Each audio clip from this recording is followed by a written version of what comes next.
O reino da divina vontade em meio às criaturas. Livro do céu. A chamada das criaturas à ordem, ao seu posto e à finalidade para a qual foram criadas por Deus. Por Luísa Picarreta. Volume 16. Capítulo 46. 10 de fevereiro de 1924. A doutrina sobre a divina vontade é a mais pura, a mais bela, pela qual será renovada a Igreja e transformada a face da terra. O abandono na divina vontade. Estava a pensar entre mim em tudo o que está escrito nestes últimos dias e dizia que não eram coisas nem necessárias nem sérias e que podia não tê-las posto no papel. Mas a obediência o quis e eu estava no dever de pronunciar o fiat também nisto. Enquanto pensava nisto, o meu amado Jesus disse-me: Filha minha, no entanto, tudo era necessário para fazer conhecer como se vive em meu querer. Não dizendo tudo, você faria faltar uma qualidade do modo como viver nele, e assim tantos não poderiam ter o pleno efeito de viver em minha vontade, como por exemplo sobre o abandono de viver em meu querer. Se a alma não vivesse toda abandonada em minha vontade, seria como uma pessoa que vivia num suntuoso palácio e agora se debruça por uma janela, agora por um balcão, agora desce ao portão. Assim que a pobrezinha pouco ou levemente passa por suas estâncias, não tem interesse nem do regime, nem do trabalho que é necessário, nem dos bens que há, nem do que pode tomar, nem do que pode dar. Quem sabe quantos bens há e ela não toma interesse, por isso não ama como deveria amar, nem tem a estima que merece aquele palácio. Agora, para alguma que vive em minha vontade e não está de toda abandonada nela, as reflexões próprias, os cuidados de si mesma, os temores, as perturbações, não são outra coisa que janelas, varandas, portões que se formam em minha vontade, e que saindo frequentemente é obrigada a ver e sentir as misérias da vida humana. E como as misérias são sua propriedade e as riquezas de minha vontade são minhas, apega-se mais às misérias que às riquezas. Então não tomará amor, nem gostará o que significa viver em meu querer. E tendo formado o portão, um dia ou outro irá viver na miserável favela de sua vontade. Veja então como é necessário o pleno abandono em mim para viver em minha vontade. Ela não tem necessidade das misérias da vontade humana.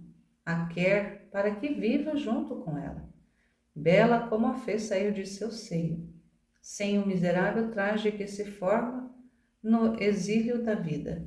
De outra maneira, haveria disparidade que daria dor à minha e infelicidade à vontade humana. Veja como é necessário fazer entender que o pleno abandono para viver em minha vontade, e em você diz que não era necessário escrever sobre isto.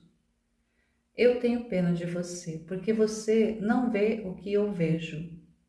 Você vê-o hoje, e em minha onividência vejo que estes escritos serão para a minha igreja como um sol que surgirá em meio dela, e os homens atraídos por sua luz deslumbrante se aplicarão para transformar-se nesta luz e sair espiritualizados e divinizados, pelo que, renovando-se a igreja, transformarão a face da terra. A doutrina sobre a minha vontade é a mais pura, a mais bela, não sujeita à sombra de matéria ou de interesse, tanto na ordem sobrenatural como na ordem natural. Por isso será a maneira de sol, o mais penetrante, o mais fecundo e o mais bem-vindo e acolhido. Como é luz por si mesma, se fará entender e se abrirá caminho. Não estará sujeita a dúvidas, a suspeitas de erro, e se alguma palavra não se entenderá, será a demasiada luz que, eclipsando a inteligência humana, não poderão compreender toda a plenitude da verdade. Mas não encontrarão uma palavra que não seja verdade. No máximo, não poderão de todo compreendê-la. Por isso, em vista do bem que vejo, te incito a que nada pare de escrever. Um dito, um efeito, uma semelhança sobre a minha vontade. Pode ser como um orvalho benéfico sobre as almas, como é benéfico o orvalho sobre as plantas depois de um dia de sol ardente, como uma chuva abundante depois de longos meses de seca. Você não pode entender todo o bem, a luz, a força que há dentro de uma palavra, mas seu Jesus sabe, e sabe a quem deve servir e o bem que deve fazer. Agora, enquanto dizia, fez-se ver no meio da igreja uma mesa e todos os escritos sobre a divina vontade postos em cima. Muitas pessoas veneráveis rodeavam essa mesa e saíam transformadas em luz e divinizadas. E conforme caminhavam, anunciavam aquela luz a quem encontravam. E Jesus acrescentou: Tu verás do céu o grande bem, quando a igreja receberá este alimento celestial, que fortificando-a, a fará ressurgir em seu pleno triunfo. Capítulo 47, 16 de fevereiro de 1924.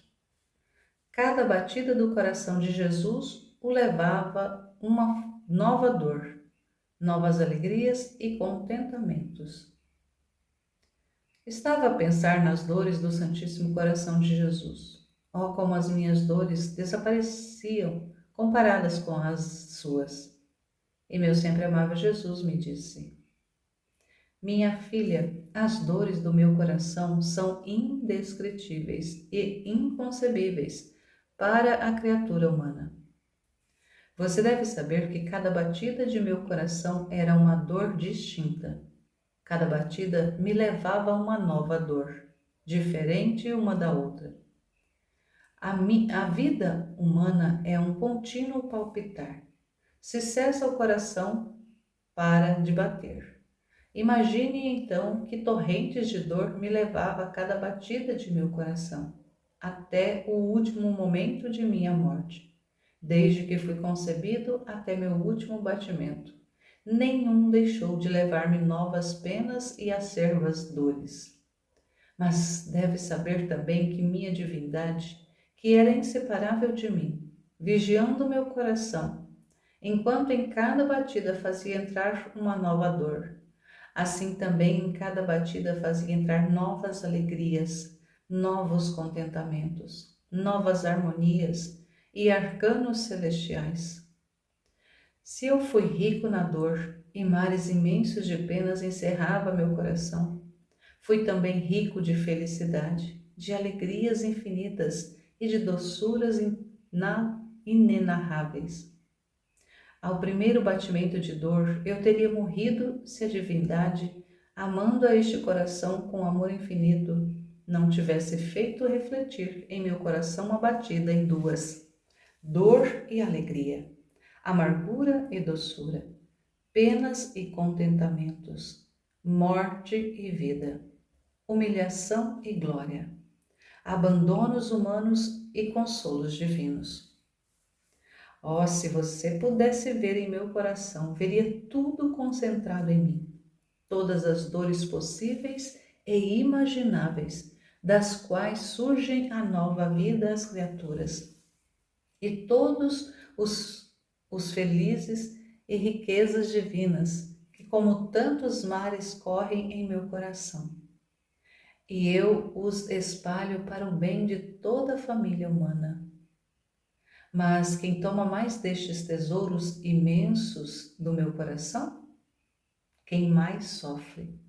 Por cada pena, por cada dor, há uma alegria especial em meu coração que segue a essa dor ou dor sofrida pela criatura. A dor a faz mais digna, mais amável, mais querida, mais simpática.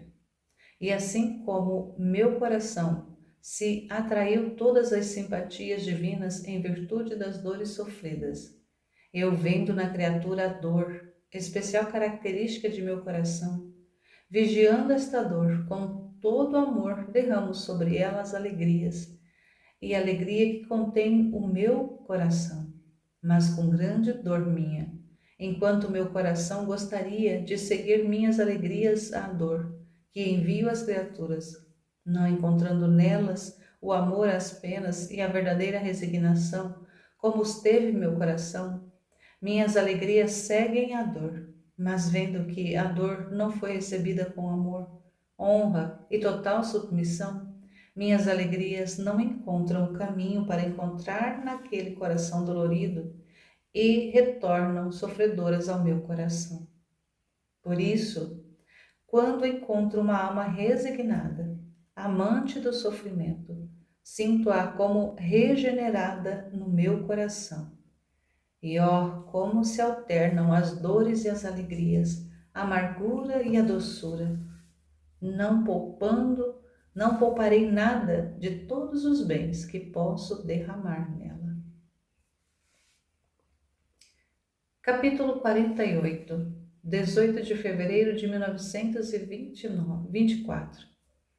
Todas as coisas criadas têm um só, eu amo, e um amor diferente. Estava, segundo meu costume, fundindo-me no Fiat divino, para encontrar todas as coisas criadas e poder nelas dar minha correspondência de amor por mim e por todos. Enquanto fazia isto, pensava: meu doce Jesus diz que tudo criou por amor de mim e por amor de cada um. Mas como pode ser isto, se muitas coisas criadas eu nem sequer as conheço?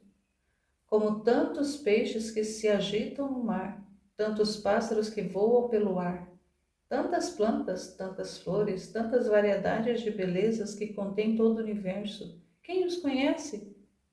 Apenas um pequeníssimo número. Portanto, se eu nem sequer sei, especialmente eu que levo anos e anos confinada em uma cama, como pode dizer que todas as coisas criadas têm a marca, o selo do seu te amo para mim? Enquanto isso pensava, meu doce Jesus se moveu em meu interior, em ato de prestar atenção, para me ouvir e me disse: minha filha, e no entanto é verdade que todas as coisas criadas têm cada um amor distinto para você. Também é verdade que você não as conhece todas, mas isto diz nada. E mais, te revela principalmente meu amor e te diz a claras notas que meu te amo por ti está perto e longe, escondido e à vista. Eu não faço como as criaturas que, quando estão perto, são todo amor, mas assim que se afastam, se esfriam e não sabem mais amar.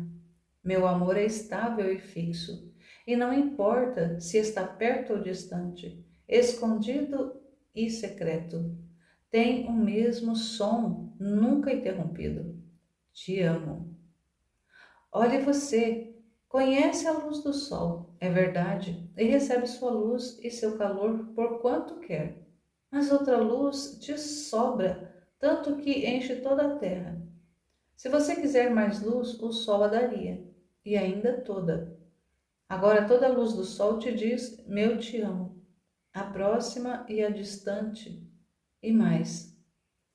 Conforme percorre a terra, assim leva a melodia do meu te amo para ti.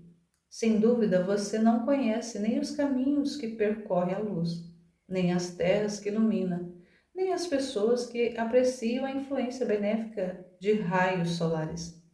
Mas enquanto você não sabe tudo o que faz a luz, você está nessa mesma luz.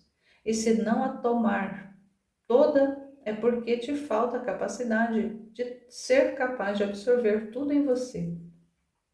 Mas apesar disso, você não pode dizer que toda a luz do sol não te diz te amo.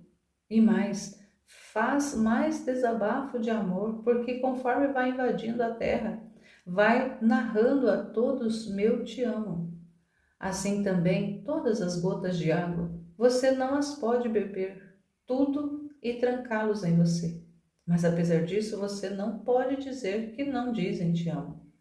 Assim que todas as coisas criadas, conhecidas ou não conhecidas, todas têm o selo do meu te amo, porque todas servem à harmonia do universo, ao decoro da criação, à maestria de nossa mão criatura. Eu fiz como um pai rico e terno, amante de seu filho e devendo o filho sair da casa paterna para tomar estado, o pai prepara um suntuoso palácio com incontáveis aposentos, onde cada um contém algo que possa servir a seu filho. Mas como estas estadias são muitas, o filho nem sempre as vê. E mais, algumas nem as conhece, porque não teve necessidade de se servir delas. E apesar disto, se pode acaso negar que em cada estadia não tenha havido um amor paterno especial para com o filho, havendo ainda a bondade paterna provida ao que ao filho podia não ser necessário? Assim tenho feito eu. Este filho saiu de dentro de meu seio e nada quis que lhe faltasse. E mais, criei muitas e muitas variadas coisas. E um goza de uma coisa e outro de outra. Mas tudo só tem um som. Eu te amo. Capítulo 49. 20 de fevereiro de 1924. Se outras almas antes de Luísa tivessem vivido na divina vontade, Jesus teria feito uso de sua potência para fazer transparecer fora o modo sublime de viver em seu querer. Viver no divino querer significa uma troca contínua da vontade humana e divina. De tudo o que meu doce Jesus me disse sobre o seu santíssimo querer, estava a pensar entre mim. Pode ser possível que não tenha havido antes uma alma que tenha vivido no divino querer e que eu seja a primeira? Quem sabe quantas outras houve antes de mim e em modo mais perfeito e mais ativo que eu? E enquanto isso dizia, meu sempre amável Jesus mexeu-se dentro de mim e me disse: Minha filha, por que não queres reconhecer o dom, a graça, a tua missão de ter sido modo todo especial de novo para viver no meu querer?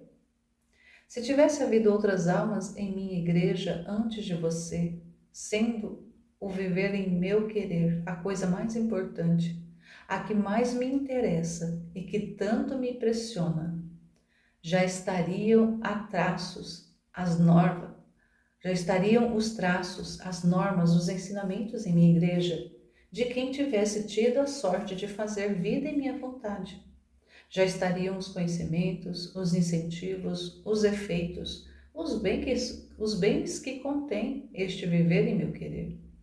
Se tivesse havido outras manifestações, já teria feito eu uso de minha potência, fazendo translucir fora o modo sublime de viver em meu querer, em vista de minha grande complacência, e ao me ver honrado pela alma com a glória de minha mesma vontade, teria posto em tais apuros para aquela alma, que não poderia ter resistido em manifestar o que eu queria.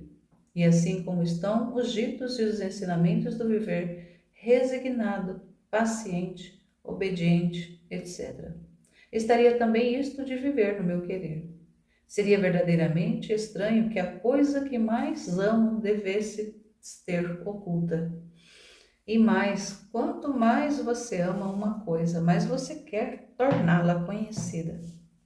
Quanto mais complacência e glória me dá um modo de viver, mais quero difundi-lo. Não é a natureza do amor verdadeiro esconder o que pode fazer os outros felizes e enriquecer. Se você soubesse como suspirava este tempo em que viria à luz minha pequena recém-nascida em minha vontade, para te fazer viver em meu querer, e que cortejo de graça preparava para obter a tentativa, você ficaria atordoada e me estaria mais agradecida e mais atenta. Ah, você não sabe o que significa viver em meu querer. Significa fazer-me tornar as puras alegrias da finalidade da criação, meus inocentes entretenimentos do porquê criei o homem. Significa tirar-me toda a amargura que a pérfida vontade humana me deu quase ao nascer da criação. Significa um intercâmbio contínuo de vontade humana e divina. E a alma, temendo a sua, vive da minha, e esta minha vontade vai enchendo a alma de gozos, de amor e de bens infinitos. Oh, como me sinto feliz ao poder dar o que quero a esta alma, porque minha vontade contém amplitude tal que pode receber tudo, assim que entre eu e ela não há mais divisões, senão estável união de agir, de pensar, de amar, porque a minha vontade a supre em tudo. Por isso estamos em acordo perfeito e em comunidade de bens. Tinha sido esta a finalidade da criação, fazê-lo viver como nosso filho e colocar em comum com ele nossos bens, a fim de que ele fosse feliz em tudo e nós ficássemos satisfeitos por sua felicidade. Agora, viver no meu querer é precisamente isto: é fazer-nos restituir a finalidade, os gozos e as festas da criação. E você diz que deveria tê-lo escondido em minha igreja, sem fazê-la sair? Teria movido o céu e a terra, teria aquecido os ânimos por uma força irresistível para fazer conhecer o que será cumprimento da criação. Vês o quanto me interessa este viver em meu querer, que põe o selo a todas as minhas obras para que todas estejam completas. A ti talvez te pareça nada, ou até que haja coisas semelhantes na minha igreja. Não, não, para mim, em vez disso, é o cumprimento de minhas obras, e como tal, deve apreciá-lo e ser mais atenta em cumprir a missão que quero de ti. Capítulo 50, 22 de fevereiro de 1924. Deus gozou as alegrias da criação até que o homem pecou. Logo as gozou quando veio à luz a Virgem Santíssima. Depois, quando veio o Verbo à terra. E as gozará quando as almas vivam no querer divino.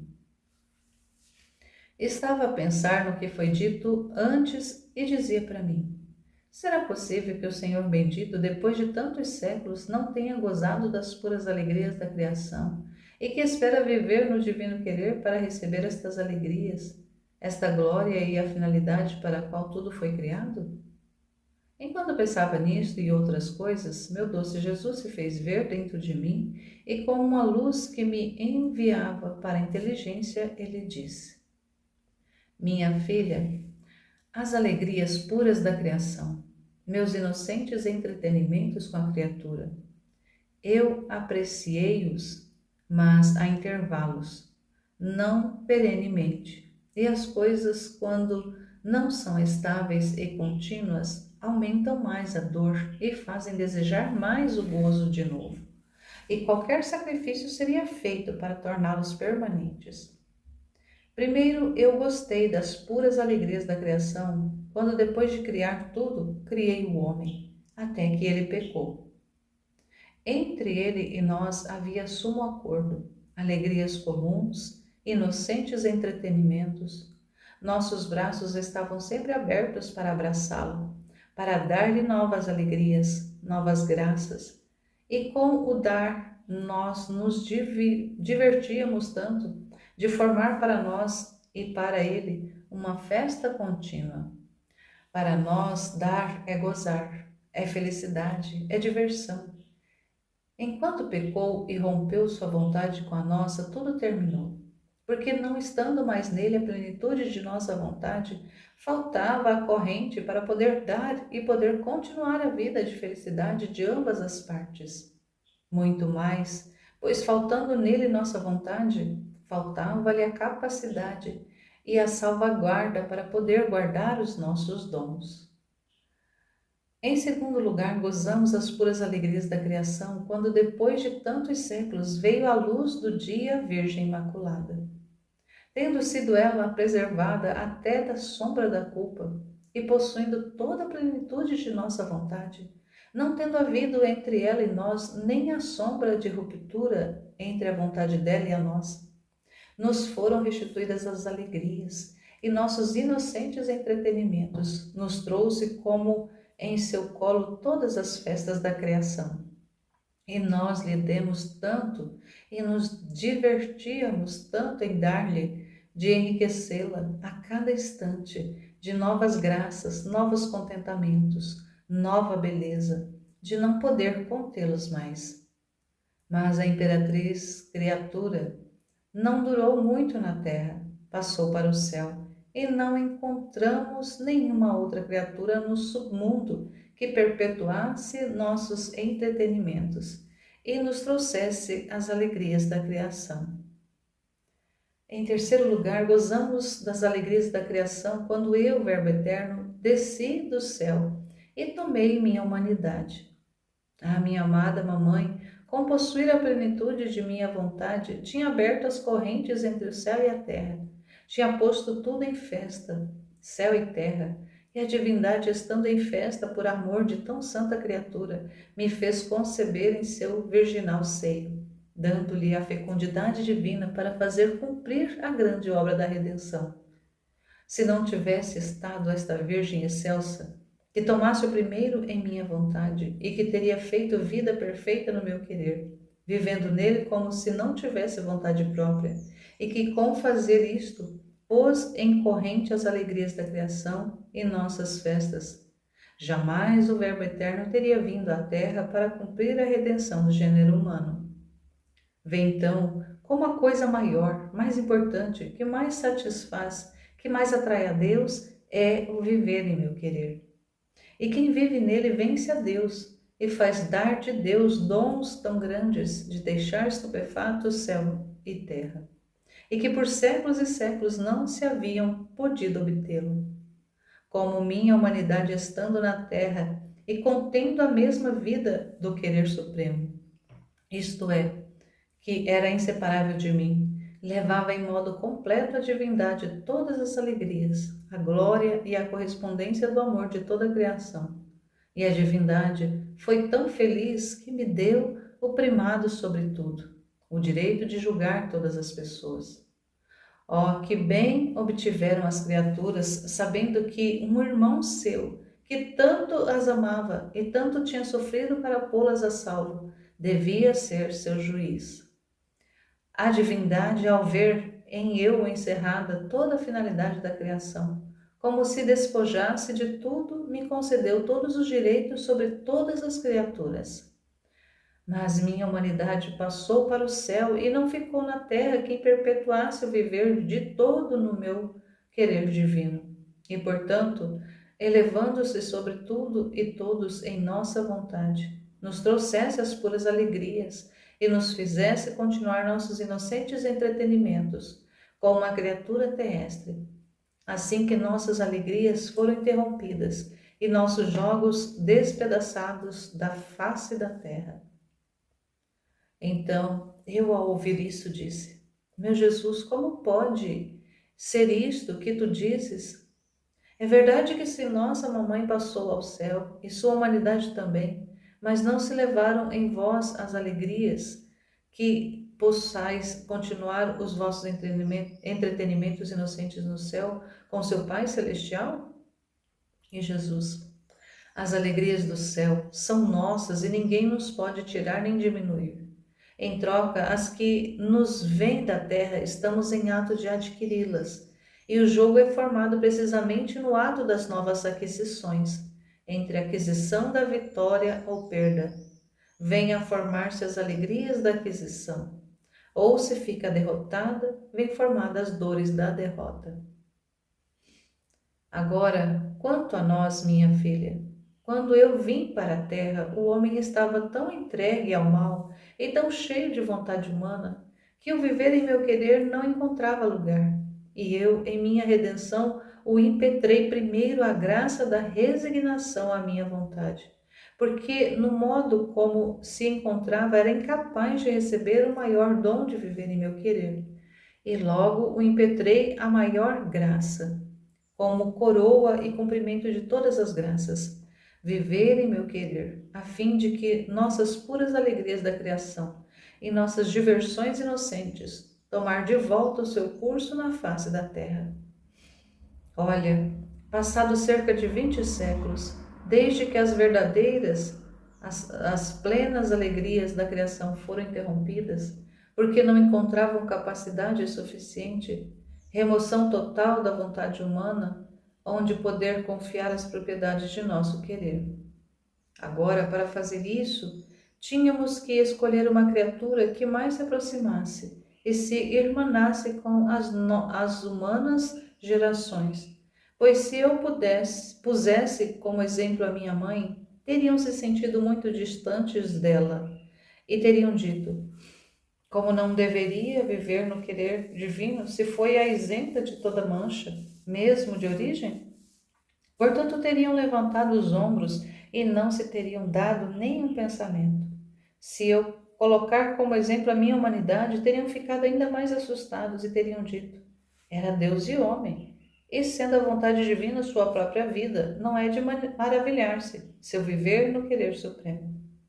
Então, para fazer que em minha igreja pudesse ter vida este viver em minha vontade, devia fazer eu um degrau, descer mais abaixo, escolher entre eles uma criatura, a qual, dotando-a das graças suficientes e fazendo-me caminho em sua alma, devia esvaziá-la de tudo, fazendo-lhe compreender o grande mal de sua vontade humana, de maneira que aborrecesse tanto de preferir a morte antes de fazer sua vontade. E depois, fazendo-lhe dom da minha vontade divina, e colocando-me em atitude de mestre, eu lhe fizesse compreender toda a beleza, a potência, os efeitos, o valor, o modo como devia viver na minha vontade eterna, para fazer que pudesse viver nela. Estabeleci nela a lei da minha vontade. Tenho feito como em uma segunda redenção, onde estabeleci o Evangelho, os sacramentos, os ensinamentos, como vida principal para poder continuar a redenção. Se nada tivesse deixado, de onde se deviam confiar? O que fazer? Assim, tenho feito de viver em meu querer. Quantos ensinamentos não te dei? Quantas vezes eu não te tenho conduzido pela mão nos eternos voos do meu querer? E sobrevoando você todo o criado, carregastes aos pés da divindade as puras alegrias da criação, e nos temos entretido junto com você? Agora, com ter escolhido uma criatura que aparentemente não tem grande disparidade com elas, tomarão ânimo e, encontrando os ensinos, o modo e conhecendo o grande bem que há em viver em meu querer, o farão próprio. E assim as puras alegrias da criação e nossos inocentes entretenimentos não estarão mais despedaçados na face da terra. E ainda que fosse uma só criatura por geração que vive em nosso querer, será sempre festa para nós. E nas festas se faz sempre mais ostentação, e é-se sempre mais generoso em dar. Oh, quantos bens obterão a terra enquanto se diverte sobre sua face seu mesmo Criador. Portanto, minha querida filha, seja atenta a meus ensinamentos, porque se trata de me fazer fundar uma lei tão terrestre, não terrestre, mas celeste. Não lei de só santidade, mas lei divina. Lei que não fará mais distinguir os cidadãos terrestres dos celestes. Lei de amor que, destruindo todo o que pode impedir mesmo a sombra da união com o seu Criador, porá em comum os seus bens, tirando-lhe todas as fraquezas, as misérias do pecado original. A lei de minha vontade porá tal força na alma de servi-lo de doce charme, maneira de adormecer os males da natureza e substituí-los com doce charme dos bens divinos. Lembre-se quantas vezes você me viu escrever no fundo da sua alma. Era a nova lei do viver em meu querer. na qual eu me deleitava antes de escrevê-la, para aumentar sua capacidade, e depois me punha de mestre para te explicar. Quantas vezes não me viu taciturno, pensativo no fundo de sua alma? Era o grande trabalho do meu querer que estava a formar-me, e tu, não me vendo a falar, lamentavas-te que eu não te amava mais. Ah, era precisamente então quando meu querer derramando-se em ti alargava a tua capacidade, te confirmava nele e te amava demais. Por isso não queirais investigar nada do que eu faço, senão que certeza tenhas sempre em minha vontade. Capítulo 51, 24 de fevereiro de 1924. Jesus quer estabelecer a lei de sua vontade. Efeitos mesmo de um único ato feito nela. Sentia-me imersa no querer divino e pensava entre mim. Quem sabe quantas outras coisas de sua vontade dirá meu doce Jesus a outras almas, se a mim que sou tão indigna e incapaz disse-me tanto. Quem sabe quantas coisas mais sublimes me dirá a outras, que são mais boas que eu. E meu amável Jesus, movendo-se em meu interior, me disse: Minha filha, toda a lei e os bens da redenção foram escritos por mim e depositados no coração de minha amada mamãe. Era justo Era justo que, como foi ela a primeira que viveu em meu querer, e por isso me atraiu do céu e me concebeu em seu seio, conhecesse todas as leis e fora depositária de todos os bens da redenção. E não adicionei nenhuma vírgula a mais, a não porque fosse incapaz. Quando saindo a minha vida pública manifestei às pessoas, aos apóstolos, e os mesmos apóstolos e toda a igreja, nada acrescentaram do que eu disse e eu fiz quando eu estava na terra. Nenhum outro evangelho fez e nenhum outro sacramento, mas sempre gira em torno de tudo o que fiz e disse. Quem é chamado por primeiro é necessário que receba o fundo de todo o bem que quero fazer a todas as gerações humanas. É verdade que a Igreja comentou o Evangelho, escreveu muito sobre tudo o que eu fiz e disse, mas nunca se afastou da minha fonte, da origem dos meus ensinamentos. Assim será da minha vontade, por em ti o fundo da lei eterna de meu querer, o que é necessário para fazê-la compreender e os ensinamentos necessários. E sim, a Igreja se estenderá nas explicações e nos comentários. Não se afastará jamais da origem, da fonte constituída por mim. E se alguém quiser afastar-se, ficará sem luz e na escuridão mais densa.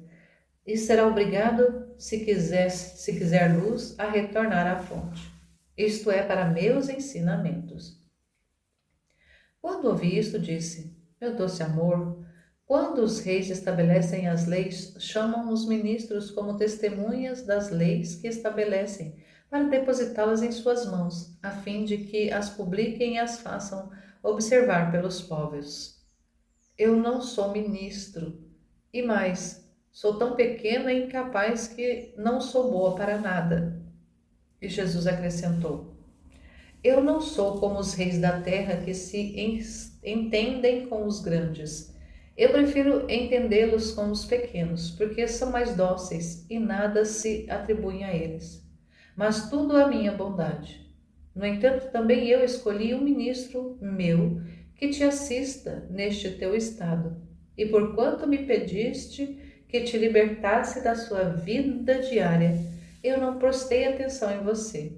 E mesmo que você não estivesse mais sujeita a recair neste estado, eu não vou permitir que você perca a sua assistência.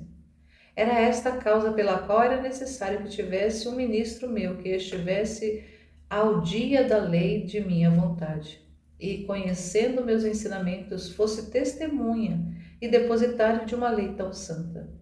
E, como fiel ministro meu, publique na minha igreja o grande bem que quero fazer a ela, como fazer conhecer a minha vontade. Então eu fiquei tão imersa no querer divino que me senti como se nadasse num mar imenso e minha pobre mente se perdia. E onde tomava uma gota da vontade divina, e onde alguma outra, e fluíam tantos os conhecimentos dela, que minha capacidade era impotente para as receber todas. E entre mim dizia: como é grande, profundo, alto, imenso, santo o teu querer. Ó Jesus meu, tu queres pôr junto tudo o que ele pertence, e eu, sendo pequena, eu me afogo nele. Por isso, se você quiser que eu entenda o que você quer me fazer entender, infrinja-o em mim pouco a pouco, assim poderei manifestá-lo a quem tu queres. E Jesus, minha filha, certamente que é imensa minha vontade. Ela contém toda inteira a eternidade. Se você soubesse todo o bem que contém ainda uma só palavra sobre a minha vontade e um único ato feito pela criatura nela, você ficaria atordoada. Nesse ato, toma como um empunho céu e terra. Meu querer é vida de tudo e corre por toda parte. E a criatura, junto com meu querer, corre em cada ato feito, em cada batida, em cada pensamento e em cada resto que fazem as criaturas.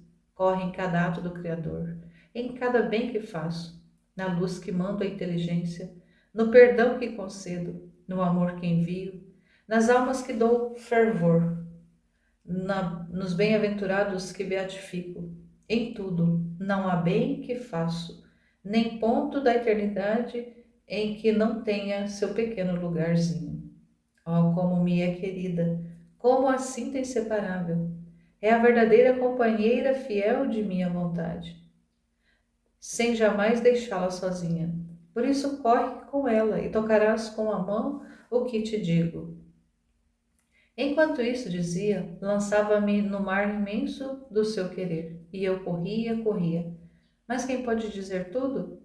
Tocava tudo, corria em tudo, tocava com a mão o que Jesus me dizia, mas não sei colocá-la no papel.